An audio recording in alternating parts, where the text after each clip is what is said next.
दोस्तों, जिस पाकिस्तान को हम केवल मुसलमान के नज़रिए से देखते हैं, उसी अखंड भारत के एक खंड पर बने पाकिस्तान में कभी पूरा पंजाब था और लक्ष्मण जी के नाम पर बना शहर लाहौर भी था। नमस्कार, मैं इंद्रजीत पाल मीडिया चैनल में आपका स्वागत है। दोस्तों, देश की आज़ादी का अभी शतक पूरा भी नहीं हुआ था कि हम अंग्रेजों की लूट और शोषण तथा अत्याचार को भुलाकर उसके 500 साल पहले के बातों की बहस में उलझे हुए हैं। दोस्तों, जिस आज़ादी का हम अमृत महोत्सव मना रहे हैं, अंग्रेज उसे देने से पहले खंडित कर बहुत बड़ा दर्द देकर गए। दुनिया भर में अंग्रेजों की जहाँ जहाँ भी कॉलोनियाँ थीं, उन सब में अंग्रेजों ने सबसे अधिक भारत को लूटा और नुकसान पहुंचाया। दोस्तों, इंग्लैंड वापस जाने से पहले अंग्रेजों ने भारत को एक बार नहीं बल्कि 2 बार बांटा। 1937 में पहली बार बर्मा को भारत से बांटकर अलग किया, तो ठीक 10 साल बाद देश को आज़ाद करने से पहले पाकिस्तान बनाकर एक और खंड कर गए। दोस्तों, यहाँ हम विभाजन के लिए कौन जिम्मेदार था, इस मुद्दे पर बात नहीं करने वाले हैं। हम तो केवल यह जानते हैं कि देश को अंग्रेजों ने बांटा, क्योंकि आखिरी तक शासन उनके ही हाथ में था। दोस्तों, अंग्रेजों ने अपने हर उपनिवेशों में बांटो और राज करो की नीति अपनाई। आज इस अंक में बंटवारा, जो हमारी आने वाली पुस्तक है, उसी के एक भाग के दुखद एवं भयावह तथा मानवता को शर्मसार कर देने वाली ऐतिहासिक घटना थोहा खालसा का नरसंहार और महिलाओं का अपमान पर चर्चा करने वाला हूँ, जो बंटवारे से करीब 5 महीने पहले पश्चिम पंजाब में मुस्लिम लीग और नेशनल गार्ड के गुंडों तथा मुस्लिम सांप्रदायिक बदमाशों ने सिखों तथा हिंदुओं पर अंजाम दिया था। दोस्तों, बंटवारे को मुसलमान के नज़रिए से देखने की बजाय आज इसे हम पंजाब की नज़र से देखते हैं। थोहा खालसा की घटना पर जाने से पहले एक संक्षिप्त नज़र डाल लेते हैं कि बंटवारे में पंजाब में कितना जमीन और संपदा खोया। दोस्तों, 1947 में जब भारत का विभाजन नहीं हुआ था, तो उससे पहले भारत का पंजाब राज्य सबसे बड़े और सबसे समृद्ध प्रांतों में से एक था। इसकी जमीन, सिंचाई तंत्र, कृषि उद्योग और राजस्व ब्रिटिश भारत की रीढ़ माने जाते थे। जब इसे भारत और पाकिस्तान में बांटा गया, तो पश्चिमी और मध्य पंजाब का बड़ा हिस्सा पाकिस्तान के पास चला गया।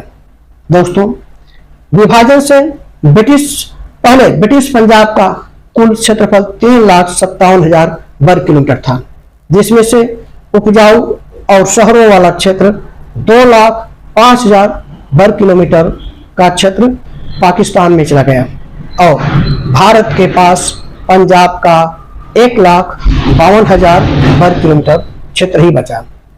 दोस्तों, लाहौर, फैसलाबाद, सियालकोट और मुल्तान जैसे औद्योगिक क्षेत्र पाकिस्तान में चले गए, तो भारत के पास लुधियाना, अमृतसर और जालंधर जैसे छोटे और हस्तशिल्प उद्योग रह गए। दोस्तों, थोहा खालसा गांव पाकिस्तान के रावलपिंडी शहर से 45 किलोमीटर दूर दक्षिण कहूटा तहसील में स्थित है। विकिपीडिया के अनुसार थोहा खालसा गांव की स्थापना 19वीं सदी में सिखों द्वारा की गई थी, ऐसा माना जाता है, जबकि मोहम्मद बशीर अपने ब्लॉग में थोहा खालसा की स्थापना को 18वीं सदी मानते हैं। दोस्तों, अब आते हैं कहानी के मूल भाग पर। बंगाल में मुस्लिम लीग की सरकार फजलुल हक कृषक प्रजा पार्टी के समर्थन से चल रही थी और मुख्यमंत्री थे हुसैन शहीद सोहरावर्दी, जिनको मुस्लिम जमींदारों तथा यूरोपीय ग्रुप का समर्थन प्राप्त था। दोस्तों, अंग्रेजों ने बंगाल के चाय बागान मालिकों और यूरोपीय व्यापारियों के लिए भी बंगाल विधानसभा में 25 सीटें रिजर्व कर रखा था। और दोस्तों, जानते हैं यूरोपीय ग्रुप के सदस्यों ने सोहरावर्दी की सरकार को अपने व्यावसायिक हितों को ध्यान में रखते हुए समर्थन दिया था। दरअसल अंग्रेजों का समर्थन हमेशा से पाकिस्तान की मांग करने वालों के साथ रहा है और आज भी उनके लिए सिंपैथी रखते हैं। दोस्तों, पाकिस्तान की मांग को लेकर मुस्लिम लीग ने देश भर में पहले से ही सांप्रदायिक माहौल बना रखा था। इस बीच बंगाल में मुस्लिम लीग की सरकार बन गई, जिसके बाद पाकिस्तान की मांग और तेज हो गई। पाकिस्तान की मांग के समर्थन में मुस्लिम लीग ने 16 अगस्त 1946 को कलकत्ता में विशाल रैली और हड़ताल का आयोजन किया, जिसको नाम दिया गया था डायरेक्ट एक्शन डे। इस रैली के बाद कलकत्ता शहर में भयानक दंगा भड़क उठा, जिसमें 4 से 5 हजार लोग मारे गए। कलकत्ता के इस दंगे के बाद पूरे देश में सांप्रदायिकता का माहौल काफी तनावपूर्ण हो गया था और देश भर में हिंदुओं और मुसलमानों के बीच भयानक डर के वातावरण का निर्माण हो गया, जिसकी धड़क दोस्तों बंगाल से लेकर पश्चिमी पंजाब के खैबर पख्तूनख्वा तक फैल गई। दोस्तों, थोहा खालसा का दंगा और नरसंहार इसी गर्मा गर्मी के बीच देश की आज़ादी से करीब 5 महीने पहले गांवों पर काल बनकर टूट पड़ा। दोस्तों, 1947 के प्रारंभिक महीनों में मुस्लिम लीग के समर्थकों और स्थानीय मुस्लिम समूहों द्वारा पश्चिमी पंजाब के रावलपिंडी क्षेत्र में सिखों और हिंदुओं के खिलाफ हिंसा भड़काई गई। रावलपिंडी के आसपास के क्षेत्रों और गांवों में मुस्लिम लीग तथा नेशनल गार्ड के गुंडों ने सिखों और हिंदुओं के घरों, दुकानों और व्यापारिक प्रतिष्ठानों को लूटने तथा आग लगाने के अतिरिक्त सिखों एवं हिंदुओं के से जड़म धर्म परिवर्तन करवाकर मुसलमान बनने लगे।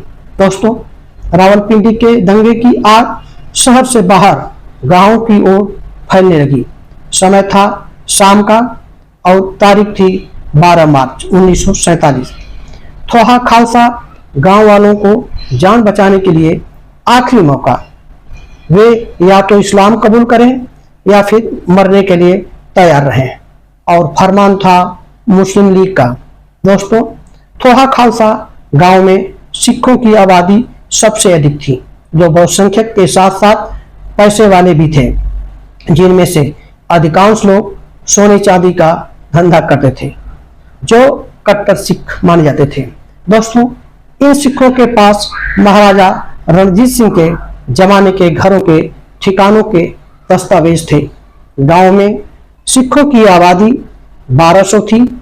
इसके अलावा गांव में 20-25 घर ब्राह्मणों तथा दूसरे हिंदू समुदाय के थे, जो कपड़ों की दुकानें चलाया करते थे। गांव में कुछ मुस्लिम सपरिवार भी रहता था। दोस्तों, थोहा खालसा में मुसलमान कम थे, लेकिन शांति से रहते थे। मुसलमान सिखों पर भरोसा करते थे। दोस्तों, थोहा खालसा में एक सिख नेता थे, संत राजा सिंह, जो मुसलमानों को कर्ज देते थे और अपनी दुकान भी चलाते थे। संत राजा सिंह के घर के पते पर गांव के मुसलमान अपना मनी ऑर्डर भी मंगवाते थे। हालांकि गांव का सिख समुदाय मुसलमानों से भेदभाव रखता था और उनके छुए अथवा पकाए भोजन को नहीं खाता था। दोस्तों, 1945 में ही विभाजन की आशंका के डर से संत राजा सिंह, जिनका मूल गांव सैथा था, उसको छोड़कर थोहा खालसा आकर बस गए थे। दोस्तों, 12 मार्च 1947 को 3000 से 6000 लोगों की भीड़, जो आसपास के पठान गांव और पड़ोसी जिले हजरा की थी। हथियारों से लैस मुस्लिम हमलावरों की इस भीड़ ने गांव पर हमला कर दिया। दोस्तों, गांव के 300 से 400 बहादुर सिख नवयुवकों की टोली ने 2-3 दिन तक हमलावरों का सामना करते रहे, परंतु हमलावरों की संख्या अधिक होने के कारण सिख कमजोर पड़ने लगे। हमलावरों ने सिखों के सामने इस्लाम कबूल करने की शर्त रखी, परंतु थोड़ा खालसा की सिख समुदाय मुसलमानों की मांग के आगे झुकने को तैयार नहीं थी। हथियारों से लैस हमलावरों की भीड़ ने गांव को चारों ओर से घेर कर गांव में लूटपाट और आगजनी करने लगी। हमलावरों ने घरों, दुकानों और हवेलियों को लूटने के बाद डरा डाला। दोस्तों, हमलावरों ने गांव के सिखों की संपत्ति, सोना, चांदी आदि लूट लिया। लूटपाट के साथ साथ हमलावरों ने गांव के पुरुषों और महिलाओं तथा बच्चों का कत्लेआम करना शुरू कर दिया। महिलाओं और लड़कियों का अपहरण कर लिया गया, उनके साथ बलात्कार हुआ। तो दोस्तों, कुछ महिलाओं को उनके परिवार के सामने नंगा घुमाया गया। हमलावरों ने सिख परिवारों से जबरन इस्लाम कबूल करने के लिए तथा अस्वीकार करने पर मौत अथवा अपमान करने की धमकी दी, परंतु सिख महिलाओं ने इस्लाम कबूल करने की बजाय आत्महत्या का रास्ता चुना। हमलावरों ने कुछ सिखों का जबरन बाल काटकर कन्वर्ट किया और फिर छोड़ दिया। दोस्तों, आखिरी दिन अर्थात 12 मार्च को हमलावरों ने गांव में स्थित संत गुलाब सिंह की हवेली, जहां बड़ी संख्या में सिख समुदाय की महिलाएं और पुरुष लोग शरण ले रखी थी, उस पर हमला कर दिया। हवेली में लोगों की सुरक्षा कर रहे सिखों के पास से गोलियां खत्म हो गई और उन्होंने अंतिम लड़ाई लड़ते हुए हमलावरों के आगे हार मान ली और इज्जत बचाने के लिए सिख पुरुषों, पिता, भाई और पति आदि ने अपने घर की महिलाओं और बच्चियों को अपहरण, बलात्कार और जबरन कन्वर्जन से बचाने के लिए मारने लगे। हमलावरों से इज्जत बचाने के लिए 90 से 93 सिख महिलाओं और लड़कियों ने हवेली के कुएं में कूदकर आत्महत्या कर ली। दोस्तों, इस हमले में 200 से 300 सिख मारे गए। दोस्तों, 26 लड़कियों और महिलाओं को उनके परिवार के लोगों ने ही तलवार से सिर काटकर मार डाला था। संत राजा सिंह ने अपनी 16 साल की बेटी का सिर स्वयं तलवार से काट दिया था। दोस्तों, सुरक्षा के नाम पर पितृसत्तात्मक समाज का यह निर्णय था। जिस कुएं में कूदकर सिख महिलाओं ने जान दी थी, वह दोस्तों संत गुलाब सिंह की हवेली के पास स्थित एक सामान्य गांव का कुआं था, जो पीने के पानी के लिए इस्तेमाल होता था। इसमें इतनी महिलाएं कूद गईं कि इसमें जगह ही नहीं बचा। दोस्तों, कुएं में कूदने वाली कुछ महिलाओं के हाथ में बच्चे भी थे। कुआं गहरा था और महिलाओं ने अपमान से बचने के लिए इसमें डूबकर जान दे दी।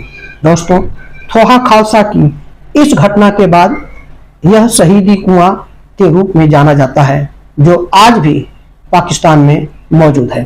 दोस्तों, इस हमले में जीवित बचे कुछ लोग जिन्होंने घटना के बारे में विस्तार से जानकारी दी, उनमें वीर बहादुर सिंह, जो संत राजा सिंह के बेटे थे, जो इस घटना के चश्मदीद भी बने और जीवित भी बचे।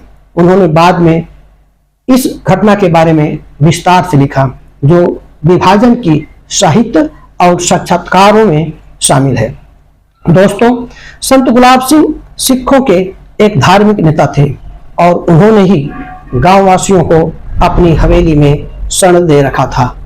इसके साथ ही हमलावरों के साथ लड़ने में उन्होंने लोगों का नेतृत्व भी किया था। वे हमले में घायल हो गए थे और किसी तरह एक पेड़ पर छिपकर जान बचाई थी। इस हमले में बचने वालों में सरदार सज्जन सिंह भी शामिल थे, जो एक सोने चांदी का धंधा करते थे। महिलाओं में बसंत कौर एकमात्र महिला थी जो कुएं में कूदने की कोशिश की परंतु बच गई, जो बाद में इस घटना की गवाह बनी। दोस्तों, जोकों में बचने वाले एकमात्र सरदार मनमोहन सिंह बिंद्रा थे, जिन्होंने हमले तथा इसके प्रतिरोध और महिलाओं की सामूहिक आत्महत्या का वर्णन किया। बच्चे के रूप में सरदार प्रीतपाल सिंह बचे थे, जिन्होंने अपनी मां और बहनों के साथ आत्महत्या करने की कोशिश की परंतु बच गए। दोस्तों, 12 मार्च 1947 को जब यह घटना थोहा खालसा में घटी, उस दौरान पूरा पंजाब अंग्रेजी सत्ता के अधीन था और रावलपिंडी का डिप्टी कमिश्नर पंजाब सरकार के 1947 के रावलपिंडी गजेटियर और प्रशासनिक सूची के अनुसार चार्ल्स लेजली कोट था। यह गांव तहसील थाना कहुटा के अंतर्गत आता था। दोस्तों, 12 मार्च 1947 की रात को हिंसा शुरू होने पर कहुटा थाने के मुंशी और थानेदार ने सबसे पहले अपने सर्किल इंस्पेक्टर और सब डिविजनल मजिस्ट्रेट को टेलीफोन पर संक्षिप्त रिपोर्ट भेजी थी। दोस्तों, पुलिस स्टेशन की रोजनामचा में दर्ज रिकॉर्ड बताते हैं कि पहला वायरलेस संदेश 12 मार्च की दोपहर के आसपास भेजा गया था, लेकिन पुलिस कुछ करती इससे पहले थोहा खालसा में व्यापक हत्याएं हो चुकी थी। शुरुआती घंटों में फोन की लाइनें बार बार कटने के कारण संदेश टूटते और जुड़ते रहे। पुलिस सर्किल और तहसील से सूचना मिलने के बाद उसी दिन देर शाम को डिप्टी कमिश्नर सीएल कोट्स और रावलपिंडी जिले के पुलिस सुपरिंटेंडेंट तक घटना की जानकारी पहुंच पाई। दोस्तों, गांव से जिला मुख्यालय रावलपिंडी शहर तक घटना की रिपोर्ट पहुंचने में 6 से 8 घंटे की देरी हुई, जिसके कारण फौरी तौर पर फोर्स को भेजने में देर हुई। दोस्तों, इस घटना की जानकारी दूसरे दिन 13 मार्च को डिप्टी कमिश्नर ने पंजाब के गवर्नर सर इवान जेनकिंस के लाहौर कार्यालय में सुबह पहुंचाई, जिसके बाद दंगे की जानकारी उनको दिल्ली स्थित होम सेक्रेटरी को टेलीग्राम के माध्यम से दिया गया। दोस्तों, वायसराय लॉर्ड वेवेल के पास दिल्ली को यह सूचना लगभग 24 घंटे बाद मिली। तब तक कई गांव नष्ट हो चुके थे। दोस्तों, रावलपिंडी डिवीजन में हिंसा भड़कने के बाद पंजाब में गवर्नर शासन लागू कर दिया गया था और प्रशासन सीधे गवर्नर सर इवान जेनकिंस के नियंत्रण में चला गया। दोस्तों, आज के लिए बस इतना ही। फिर मिलते हैं अगले अंक में किसी और ऐतिहासिक घटना के साथ। नमस्कार।